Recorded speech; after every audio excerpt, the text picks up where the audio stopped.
तो पिछले previous video में आप जोड़ की संक्रिया, घटाव की संक्रिया का अध्ययन कर चुके हो। अब आइए तीसरी संक्रिया के बारे में हम जानना चाहते हैं, गुणा, जिसको अंग्रेजी में इंग्लिश में बोलते हैं मल्टीप्लिकेशन। क्या बोलते हैं? मल्टीप्लिकेशन। तो एक अंक का गुणा, आइए देखते हैं, हम चर्चा करते हैं। एक अंक का गुणा एवं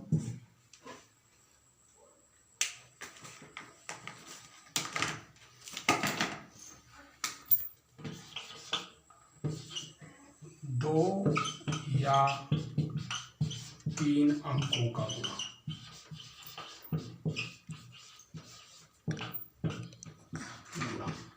कैसे करते हैं पहले देखते हैं। एक अंक का गुणा, तो इसके लिए पहले हम कोई भी संख्या ले लिए, मान लें 397, इसमें गुणा करना है हमको 9 का। तो इस 9 को गुणा कैसे करेंगे? इस 9 को गुणा पहले 7 में, 7 इकाई में, फिर इस 9 को गुणा दहाई में, फिर इस 9 को गुणा सैकड़ा में। तो 9 का गुणा इसमें किए तो 9 का पहाड़ा कितना पड़ेगा? 9 का गुणा 7 बार, तो 9 सत्ते 63, 63 की 3 हाशिया 6, फिर 9 निया 81, ठीक है, और 6 7 हाशिया 8 और 9 तिहाई 27 और 8 35। एक बार फिर से देखिए, 9 का पहाड़ा पढ़ेंगे 7 में, तो 9 सत्ते 63 की 3 हाशिया 6, 9 निया 81 और 6 87 की 7 हाशिया 8, 9 तिहाई 27 और 8 35। इस तरह हमारा एक अंक का हुआ। अब आइए देखते हैं 2 या 3 अंक का गुणा कैसे करते हैं। कोई संख्या ले लेते हैं, ये इस टाइप की ले लिए, मान लीजिए ये कोई संख्या है, इसको हम पढ़ेंगे 4232। हमको गुणा करना है 125 का। कितने करना है? 125 का। तो इकाई में क्या है? 5 है, दहाई में क्या है? 2 है, और 1 क्या है? सैकड़े पर है। तो यदि हम 125 का लिखना चाहें विस्तारित रूप, तो 100 धन 20 धन 5 होगा। अब हमको गुणा करना है, हमको विस्तारित रूप इसलिए बताना पड़ा, अभी आगे हम चर्चा करेंगे कि ये विस्तारित रूप का क्या उपयोग है। 5 का गुणा करते हैं हम 2 में, 5 का गुणा 2 में करते हैं, तो 5 दूनी 10 हाशिया 1। चूँकि ये 10 इकाई थी तो यहाँ पर 0 आ गया, और ये दहाई आगे आ गई हाशिए के रूप में। अब 5 तिहाई 15 दहाई हुआ, और 1 दहाई क्या हुई? हासिल, तो ये 16 दहाई, फिर हाशिया 1 हो गया। अब ये 16 दहाई जब हुआ तो 1 हासिल कहाँ आ जाएगा? सैकड़ा के लिए। तो ये सैकड़ा में 5 दूनी 10 और 1 11,000 हो गए, 11 सैकड़े हो गए। अब 11 सैकड़े में 1 सैकड़ा इधर हो जाएगा, और ये जो 10 सैकड़ा था, ये 10 सैकड़ा बराबर क्या हो जाएगा? 1000। तो 1000 कहाँ चला जाएगा?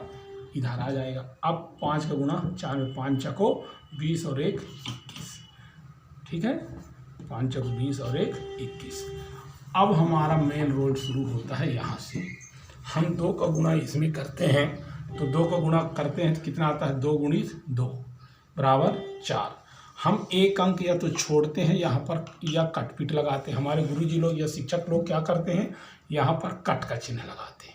ठीक है, अभी हम कट लगा के ही देख रहे हैं, और इसके बाद मैं बताऊंगा कि कट नहीं लगाना, क्या लगाना, उसको मैं बताऊंगा। तो 2 का पहाड़ा पढ़े 2 में, तो 2 दूनी 4, फिर 2 का 3 में 2 तिहाई 6, फिर 2 का 2 में 2 बार 4, फिर 2 का 4 में 8 आया। फिर 1 का, मैं 1 का कायदे से नहीं कर रहा हूँ गुणा, यहाँ मैं किसका कर रहा हूँ? 100 का। तो मैं अब 100 को गुणा ना करके 1 का कर रहा हूँ, सैकड़े का। तो देखिए क्या हो रहा। अब मेरे गुरुजी जो करते हैं, हमारे शिक्षक लोग स्कूलों में 2 अंकों पर कट लगाते हैं, 2 स्थानों पर। अब 1 का गुणा कर रहे हैं इसमें 2, फिर इस 1 का गुणा 3, फिर इस 1 का गुणा 2, और 1 का गुणा 4।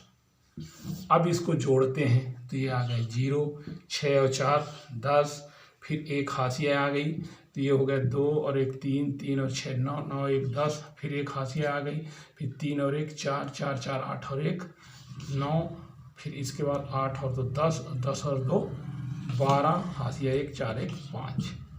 ये हमारा उत्तर आया। लेकिन ये जो गुणा की क्रिया की गई हमारे शिक्षकों के द्वारा, या मैंने अब इसमें करके उदाहरण बताया है, ये कट का चिन्ह लगाया है।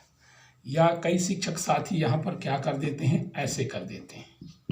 ये दोनों गलत है। यहाँ पर होना क्या चाहिए, ना तो कट होगा ना क्रॉस डैश होगा। होना क्या चाहिए, हम एक्चुअल में यहाँ पर इस दो का मतलब ये कहाँ पर है, 2 दहाई पर है।